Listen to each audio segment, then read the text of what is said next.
time to go back to ABA and talk about applied behavior analysis in schools in UAE. That's another model of how we are providing applied behavior analysis services in the country. I would like to invite Dr. Sean Heaney from the New England Center for Children, who has an outstanding experience working with children with autism, who's going to be talking to us about his experience providing applied behavior analysis services in the schools, in transition classes, and in inclusion. Hi, my name's Sean. I'm a BCBA working at the New England Center for Children Clinic. We're based in Masdar City in Abu Dhabi. It's great to be here. A big thank you first to AccessAbilities for giving us the space, and another huge thank you to Mr. Mahmoud for inviting us here to speak and for organizing and putting this all together. So at the New England Center for Children Clinic, we do a lot of clinic-based services and we do serve a lot of clients there. However, we also work with schools around Abu Dhabi on a consultancy basis, which kind of leads us to this talk today. So across the talk, I feel like we're kind of battering the definition here. We've all taken our turns in kind of defining it in different ways, and I will be no different. So I'll try to tease out some important aspects of the definition I think are important to note. Then we'll talk about some of the potential barriers and benefits, what ABA is currently looking like in schools. And then I want to spend the bulk of my time on a couple of case studies to kind of show you some real life examples of some of the work we've done over the last year. Sometimes I go to talks and I'm in the audience and people might say, oh, you can do ABA here, you can do ABA there, but I want the examples, I want the data and the graphs, I want to leave there thinking I can do that too. So I'm hoping by the end of the case studies, you feel that too, but you'll be the judge of that. And then I'll swing it back around to see, have we met all the components of the definition to say that we're successfully doing ABA in schools? So here's a big definition. Applied behavior analysis is a scientific discipline in which procedures derived from the principles of behavior are systematically applied to improve socially significant behavior to a meaningful degree and to demonstrate experimentally that the procedures employed were responsible for that improvement in behavior. That's a big chunk of words, so we're going to break it down bit by bit. The first one, procedures derived from the principles of behavior. What does that mean? We have about 100 years worth of behavior analytic data to draw upon. We can't just make up things as we go. It's based on research that has been done in the past. Every kind of ABA strategy you use today is based on the research that was done. We say systematically applied. By that, we just mean that there needs to be a plan. You have to have a step 1, a step 2, step 3. When your student does this, you do that.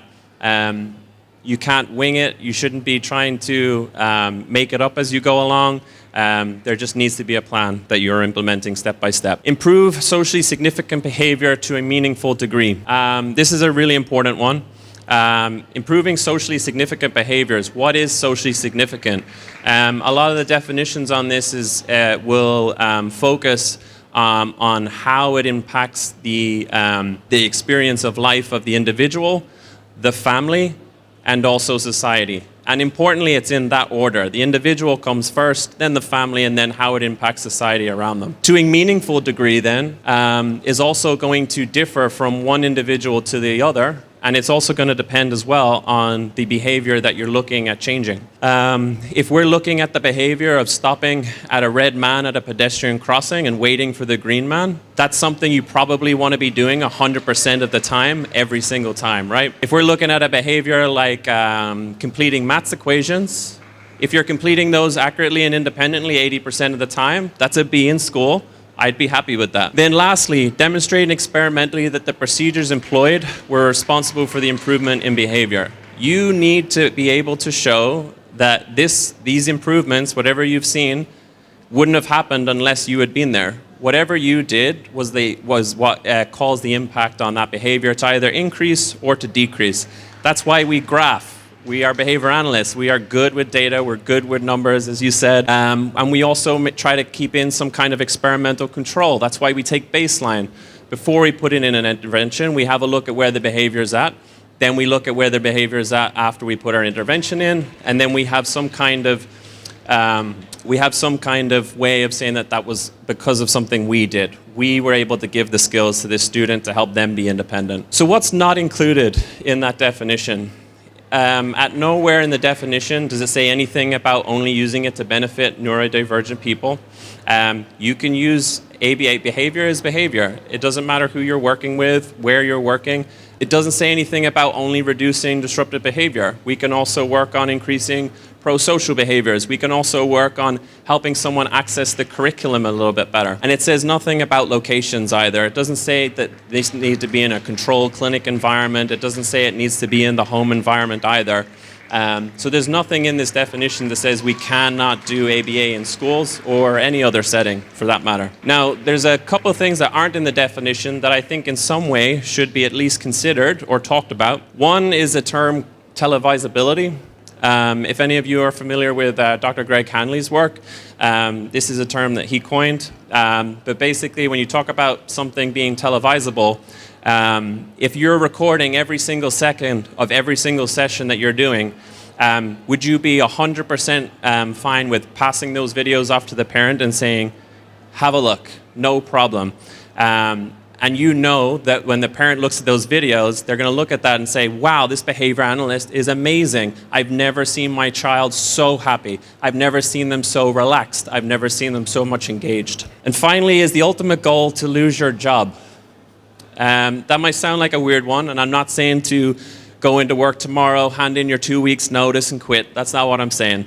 What I'm saying is that the ultimate goal for you as behavior analysts is to create a situation where you're no longer needed.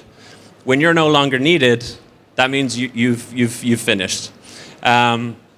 What that looks like is going to be different from one client to another. Some students, you'll be able to fade yourself out completely. And sometimes building that independence means reducing the amount of hours that you're working with that student. That kind of level of independence is going to be different from one student to the next. But this should be your goal from the outset and should be included in your planning of how you fade out. So some of the benefits of working in a school setting, we can support our students academically in both general education and special education. How do we do that? We observe the environment. We look for variables that are interfering with learning. And we assist with modifying curriculum. We can also assist with teaching strategies. And all of these things are included in teaching teachers how to use different forms of reinforcement, different prompting methods, how they fade those prompting methods out. If any of you are working in other settings like a home or a clinic, you're probably looking at those and saying, I do those already. It's true. And you can do those in a school setting as well. You can support your students behaviorally in a school setting. Again, you observe the environment, you identify possible functions of disruptive behavior, and then you develop behavioral plans that you then teach the surrounding staff. This looks exactly the same when you're doing in the home setting, but you're teaching parents, maybe siblings, and it's the same when you're in a clinic setting, but you are sharing the plan with other therapists that are working with that student. When we compare the school setting directly to home and clinic settings, there's actually there's a couple of pros actually for moving into the school setting. One of those is you get to practice the skills in the natural environment. So a lot of the times we're working on skills in the home or in a clinic that we hope one day will generalize to the school setting. In this scenario, we actually get to teach them in the setting they're going to be used in first. So that's one less step you need to move on to. Now, where the location you start off in your teaching and the appropriateness of that placement is going to depend on the individual. Some students do need to start in a home or in a clinic setting first. But if they don't, you can start off in the school. There's a wider range of peers to model and learn from. If you're in the home setting, you've probably only got siblings to model and learn from. If you're in a clinic setting, you're limited to whatever students are there that day in the clinic. If you're in a school setting, you're in a class with 20 to 30 students, so many great modeling opportunities there. You go to different classes, you transition to different areas, you have exposure to cafeteria time, lunch and break times. So many opportunities for you to learn from other people. And lastly, it's just naturally a less restrictive environment. The home setting and the clinic setting are, by their nature, more restrictive than school. A lot of times when we have students in the clinic or the home setting, the goal is to get them into a school placement. And if you can do that training from the beginning in the school, well, then you've already started in a less restrictive environment. Some of the potential barriers, I've just put a couple on here that I think are the most quoted, and we'll deal with those one by one. One of them is the limited hours. For sure, if you're working out of the school, you're probably only going to be in there 1 to 2 hours a week, something along those lines. Whereas if you're in a home setting or in a clinic program, you might have access to more hours with that student. More hours is more opportunities to learn more skills. However, I would argue that as behavior analysts, you guys all have the skills to be able to teach staff in the school to be able to do a lot of the ABA for you. And if you can do quality training in the beginning, those students now get ABA whether you're there or whether you're not. So now they're getting 5 to 6 hours per day in a school setting. Another one that people usually say is that staff are unfamiliar with ABA. This can affect the fidelity or procedural integrity of the implementation. Again, I think this comes down to our training. If you set out from the very beginning to train these staff in a way that's behavior analytical, and you're taking data actually on the training of the staff, their unfamiliarity in the beginning doesn't matter. You can also adapt your programs and the wordings of these so that they are more easily uptaken by, say, someone who is not familiar with a lot of the terms. The last one then is the communication. And this is not so much a barrier, but more of a big consideration that you need to be aware of from the outset. If you are working in the home setting, you're probably communicating with the student, siblings, and parents. If you're in the clinic setting, you are communicating with the student, the parents, maybe other professionals in the clinic. When you walk into a school, you have the student, the parents, the other students maybe in the classroom if they're some way involved in the program. You have the teacher assistant, you have maybe a learning support assistant, you have the classroom teacher, you then have inclusion coordinators and heads of inclusion. You need to make sure from the very beginning that your communication is on point. You need to make sure that everyone is on the same page and that everyone is doing the same thing. You also need to make sure that you've got buy-in from everyone, because if you don't have the buy-in from the whole team, they're not going to do everything when you leave. So that's a really important consideration that you have to have when you first start out in a school setting. So what does it currently look like? If you were to walk into a school and they said they had some ABA going on in the school, you're going to see token economies, behavioral skills training, environmental analysis, self-management systems, DRAs, systematic fading of prompts. These are all things and terms that I'm sure a lot of you are aware of, and you probably are already doing these in home and clinic settings, maybe some of you in a school setting as well. I could have probably listed on about another 50 slides of different ABA strategies and techniques that are being used, because literally everything that you do in those other settings you can apply in some way in the school setting. It's just about how you introduce it to the staff that were there. So this brings us to, I guess, the bulk of the presentation, some case study examples. We'll start off with the first guy. He was a 9-year-old boy. He had a diagnosis of ADHD and ODD. ODD is oppositional defiance disorder. And then the reason for the consultation was because he had been suspended from school due to his behavior. We always like to start off with a bit of chatting, so some interviews and observations were done. The parent reported high rates of disruptive behavior and inattentiveness. The school also reported some high rates of disruptive behavior, which they described as like things like hitting, screaming, inattentiveness, bolting, and this was across all settings during lunch times and in school and in the classroom. The student themselves, when I asked them about it, they found it hard to concentrate in the classes, and they acknowledged that sometimes they felt a little bit silly, and that's when some of these reported disruptive behaviors would occur. During my own direct observations, we obviously did some ABCs. There was possibly some synthesized functions with regards to escaping from the work at the table to go access their favorite comic books, and also like scribbling and doing doodles and drawing all of these things that were related to the comic books. So having done all of that and talking with the student about the direction he felt was going to be good for him and what would be appropriate for him, we settled on trying to put in place a self-monitoring system. He was very excited about doing this because, as I described it to him, he would be taking responsibility for most of his program. The great thing actually about a self-monitoring system is because the student is taking a lot of the data for you, it actually doesn't require a lot of work on the school staff. And the less work that you put on the school staff, the more likely this thing is going to be implemented properly. The school staff are like really, really busy. They've got a lot of kids in their classrooms.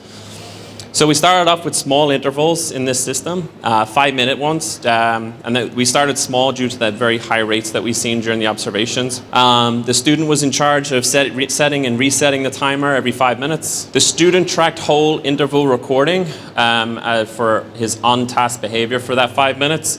I didn't describe it as whole interval recording when I talked to him about it, but you can change your words. Hey, if you are doing everything you're supposed to be doing for the 5 minutes when that timer goes off, circle yes. Or circle no if you feel like there was sometimes you were thinking of something else. You can definitely change your language depending on how old the student is, where their level's at on grade level. And then we also introduced a 2 5-minute break per class period. So he could, twice during a class, he could ask for a break, take 5 minutes, and he could leave the desk and he could go to the reading corner. He could do some of those readings of the comic books. He could do some of those doodling during those times. And that was just to give him access to those things when he felt like he really needed to get away from the table. This is a copy of the data sheet. Here you can see each interval, the 5-minute intervals, he would circle yes or no depending on how he was evaluating himself. And then you can see as well he was tracking his breaks per period. You can see there's 8 intervals per data block. That's because 5 minutes times 8 is a 40-minute class. If you're doing a self-monitoring system, you need a self-evaluation system. You need some way to rate yourself and rate your performance.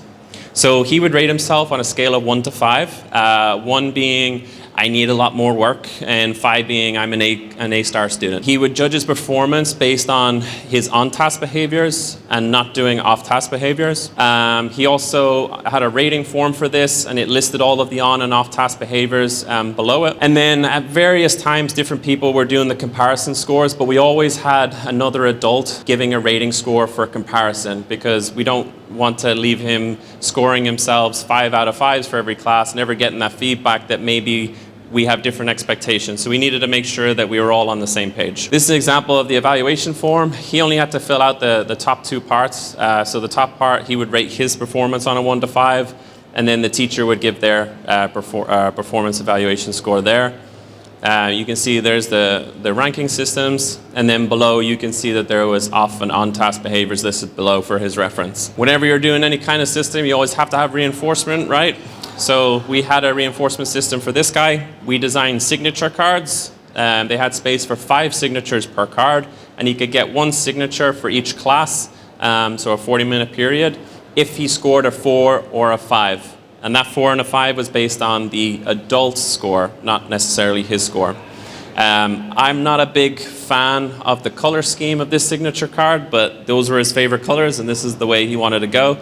Once he completed a signature card, he could then trade in the signature cards for some predetermined reinforcers or potential reinforcers. We got student input throughout this process. Again, just like the staff in the school, the more input you have from the staff or the students, the more likely they're all going to be involved and stay on board with this till the end.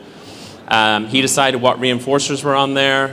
He ranked the reinforcers from ones that he felt like he should work harder for and the ones that he felt he should only have to work a little bit for. And then obviously the parent is paying for these reinforcers at the end of the day, so we did have to get the all A-OK from them as well before we actually implemented anything. So this is an example of the collection card shop that he put together. So for example, he put in the gigantic category. He had to work really hard if he wanted a trip to Yas Water World.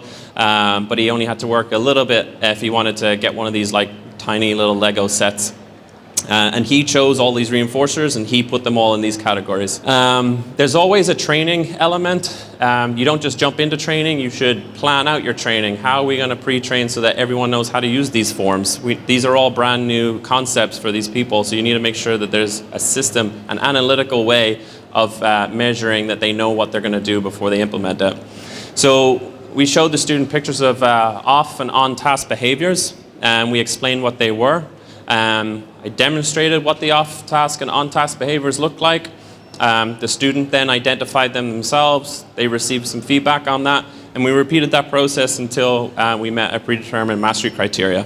Because he was suspended at the time, we had to do the pre-training in the home setting before we were allowed to go back into the school. For any of you keen-eyed behavior analysts out there, you may have noticed something about this format. It is BST, it is behavioral skills training.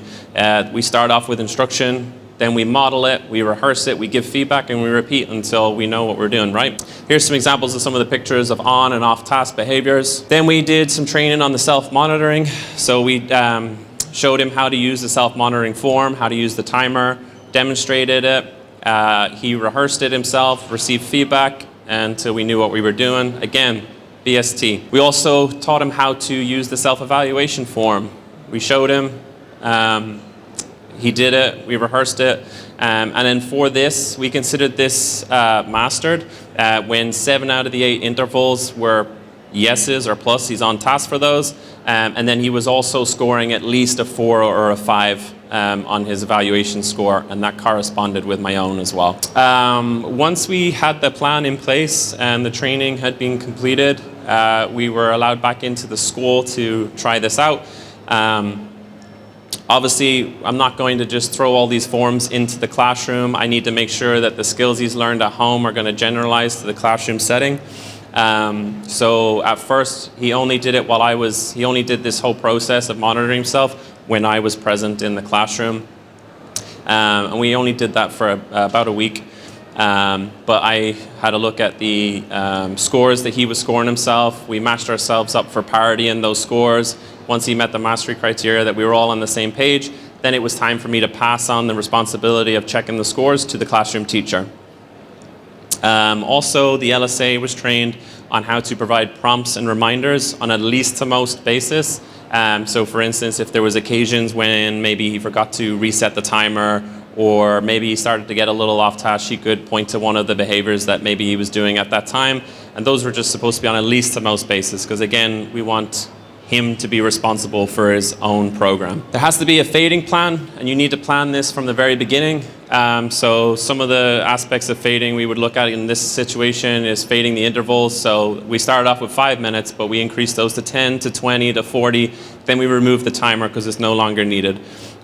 We looked at reducing the breaks from 2 to 1 time per class, and also increasing the price of reinforcers over time. We don't just make up these changes or decide whenever we want to make the changes.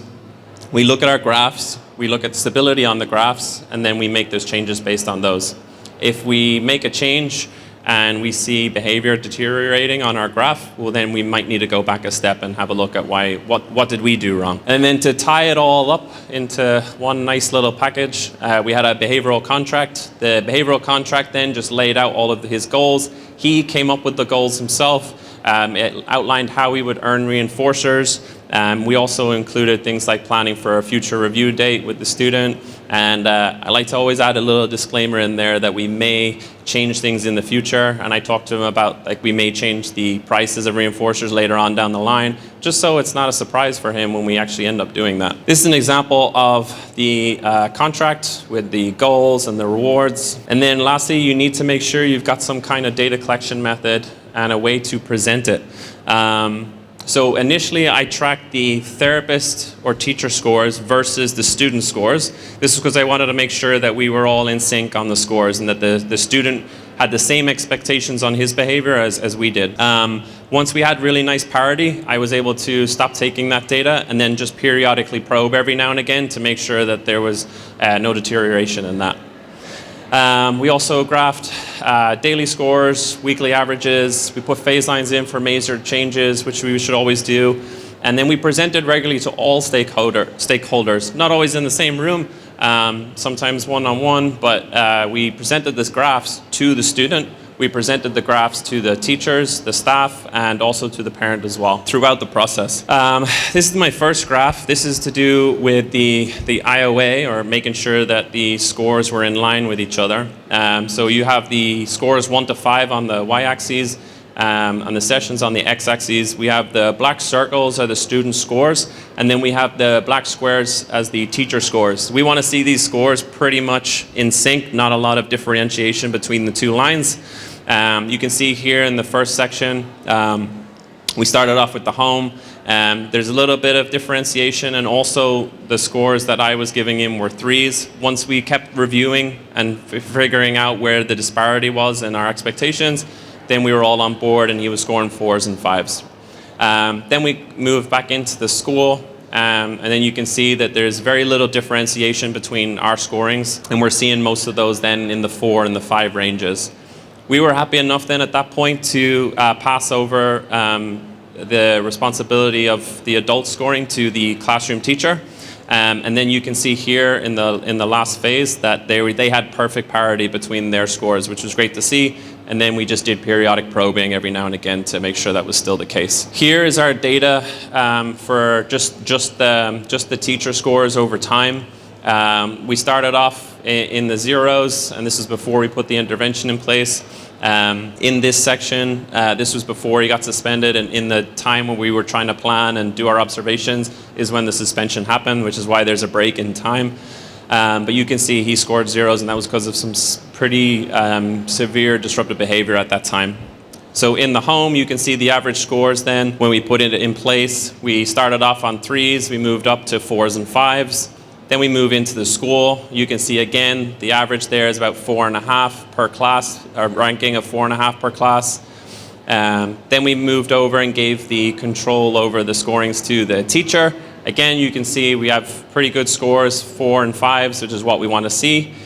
And then you eagle-eyed viewers maybe have seen a little drop-off there. This is 3 data points, so 3 days of sessions where I was not there. But when I get the data each day from the LSA, I'm plotting this and I'm checking our graphs, and this is why we do it, so that we can catch these problems early. So when I see data like that, I want to know what's going on. So I go back into the school, I talk to the teacher, I talk to the student, figure out what's going on.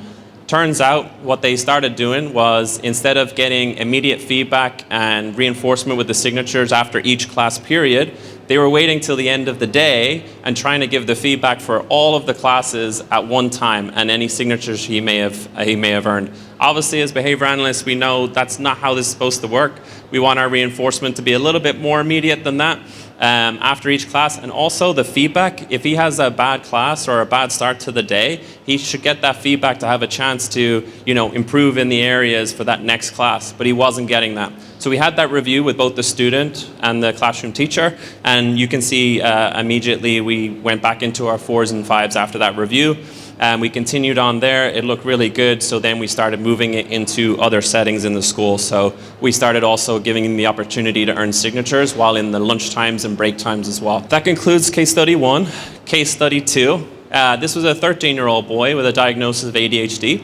The reason for consultation for this guy was behavioral letters were being sent home from school, and there was also some academic concerns. We always start off with our interviews and observations. The parent reported low interest in schoolwork. The school reported low submission rates of schoolwork and then disruptive behavioral episodes when confronted about that missing work. When I talked to the student about this, they felt the instructions weren't clear enough. They weren't sure what the teachers were referring to when they talked to him about missing work. And then during my direct observations, I had a look at a couple of schoolwork attempts doing his homework.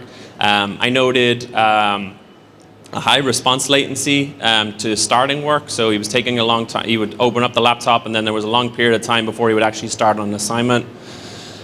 He did not know how to use the school platform fluently. If any of you guys work in any of the schools or have kids in the schools, they all have their own individual online platform for the way they assign work and submit work. He did not know how to use this. And then in the classes, I observed that a lot of the times they would come into the class, they'd have to start an assignment, but it was based on a previous assignment being completed before.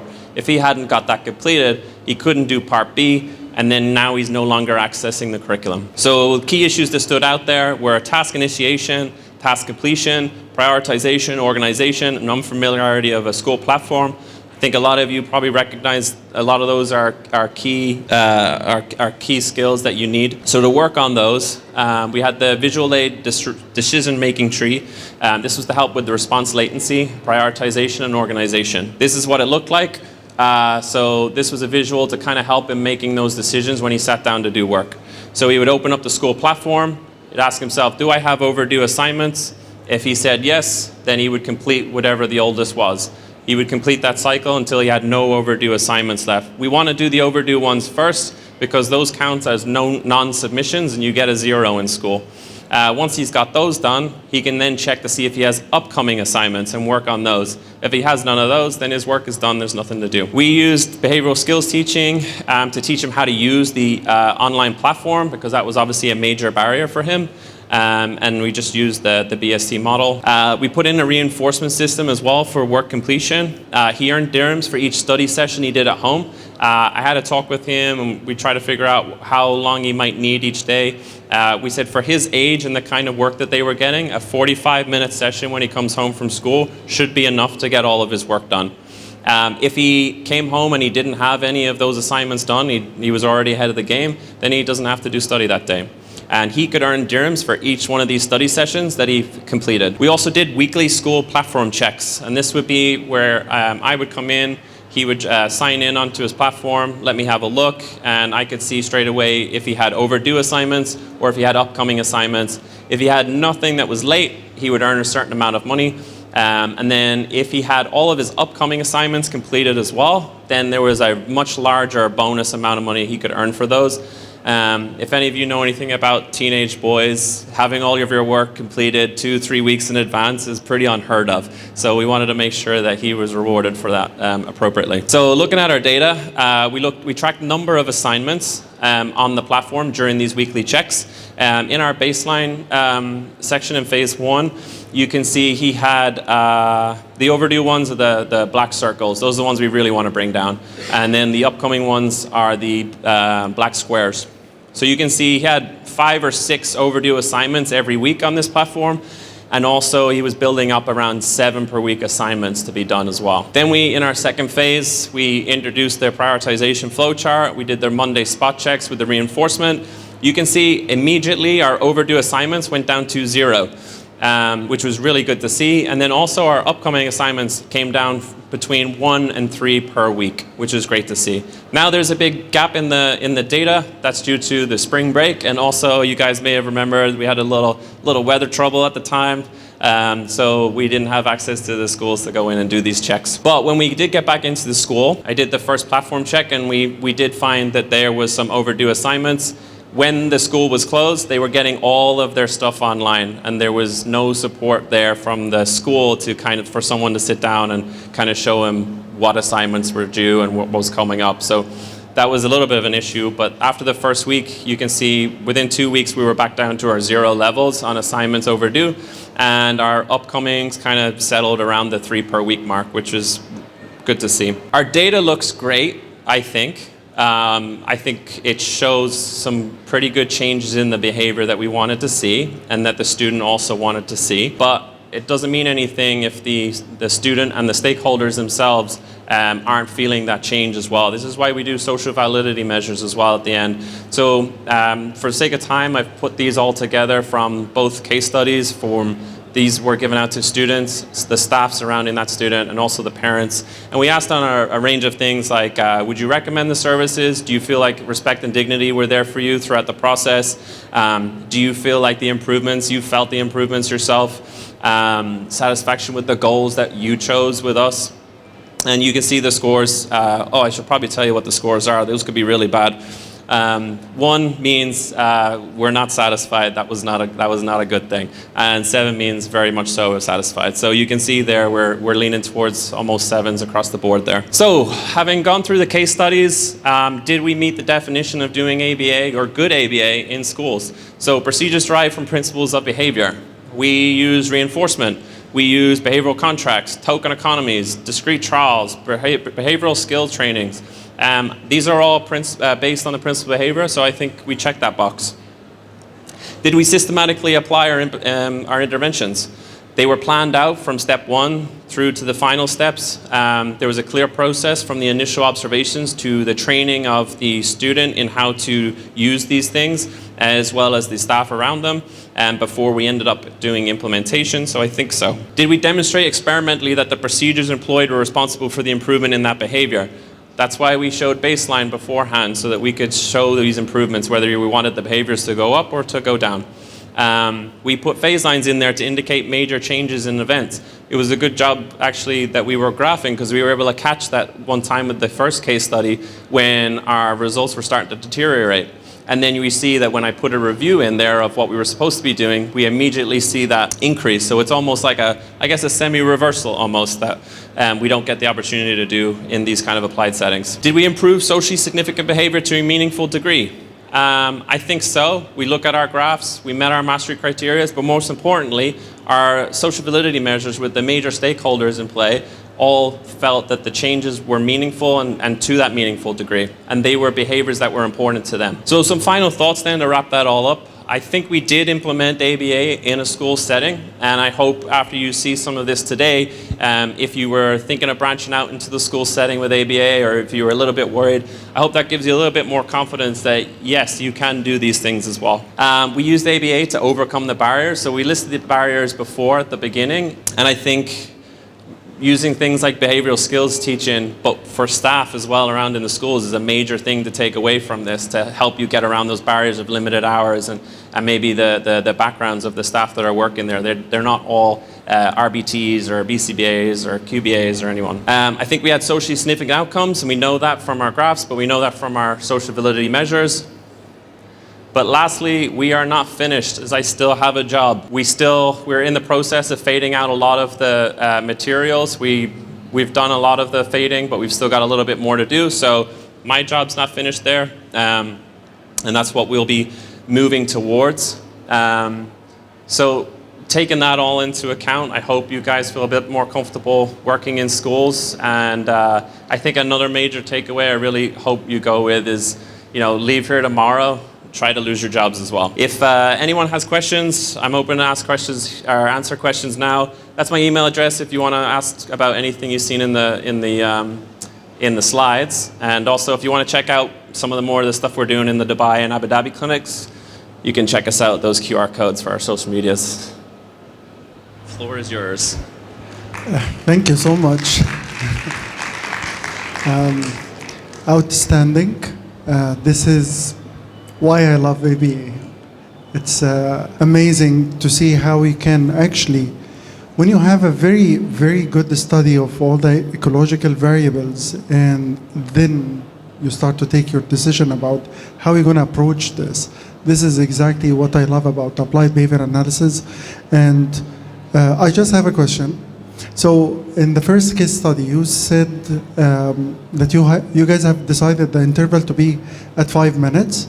How did you come to, you mentioned that the frequency was high of the behavior, but I wonder how did you reach to the decision of 5 minutes? Yep. I took data on the inter-response time, so the time in between one behavior and another. That was, I can't remember the exact number, but it was probably around 7 or 8 minutes, something like that. And we shoot lower than that because we want to set the student up for success. So that's why we went lower than that, 5 minutes. Amazing.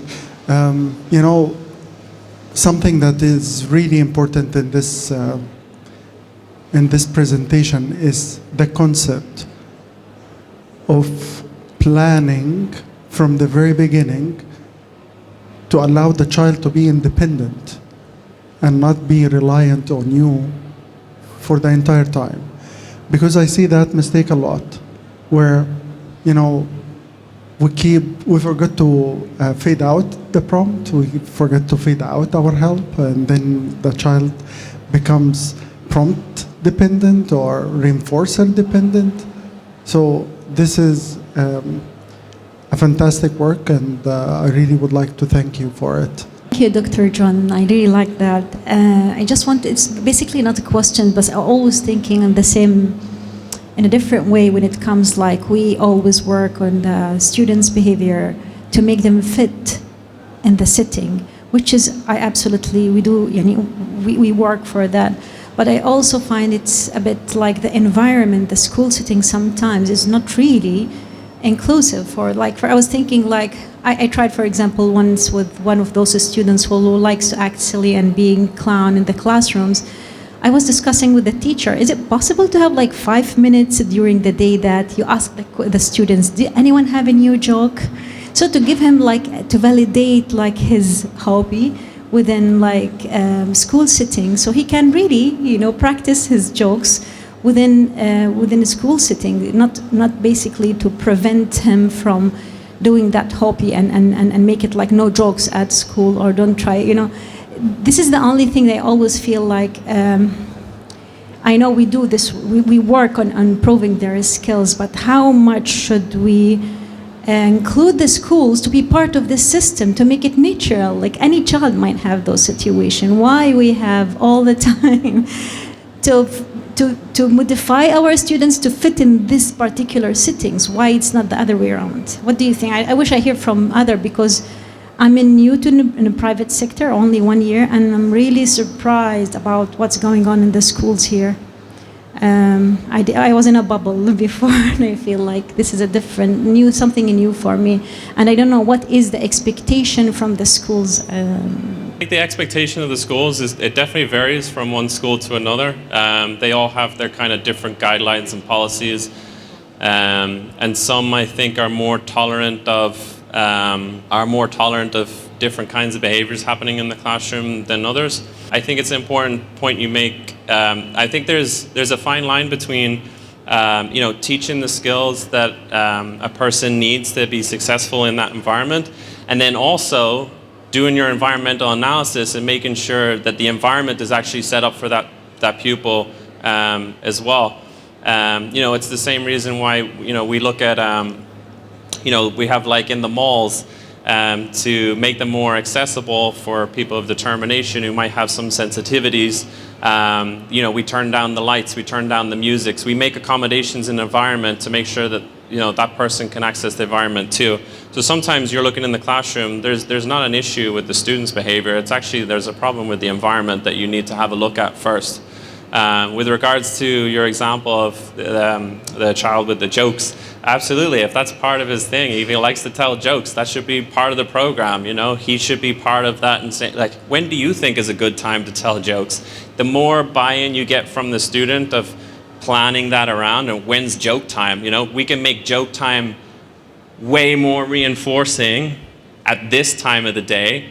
We're not going to necessarily, stop him from telling the jokes when he's not supposed to be telling them, like when the teacher's teaching.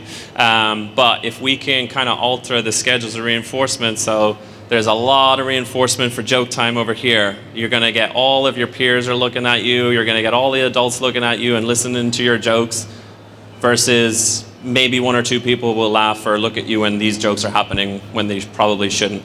So it's not necessarily something you want to tell them to stop doing, but just try to give them a place that's more appropriate to do it, and I was thinking about the teacher who will allow this, not the that's student. Be, I know you definitely it's think a teacher about to it. teacher. Yeah. It depends on your teacher.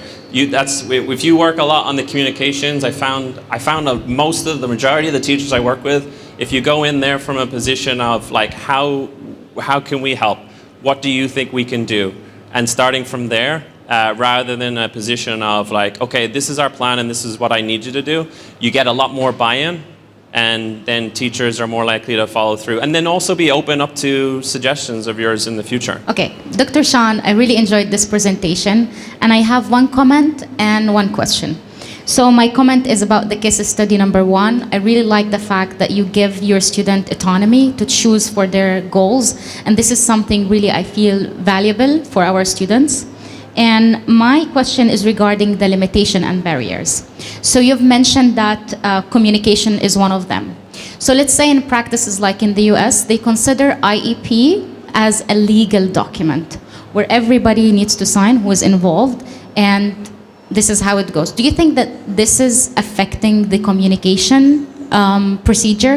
That is, the IEP document is not, taken seriously? This is number 1. And then the second, don't you think that, I don't know if you face this as well, the authority of the school itself allowing ABA service inside the school, it's optional, right?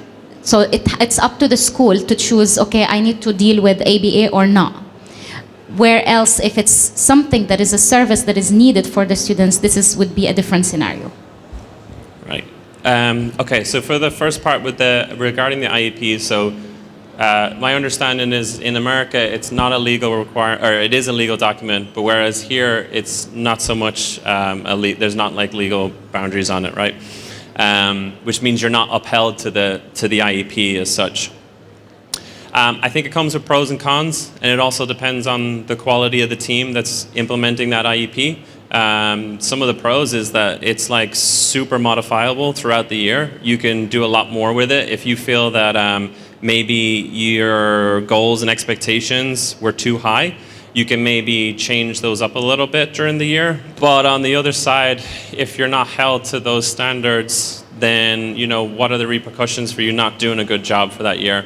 But we also, you know, on the other side though as well, like we don't want people feeling pressured to like trying to get the numbers to what they need to get them to, and putting students in a position where they're being like asked too much of to reach these quotas, you know?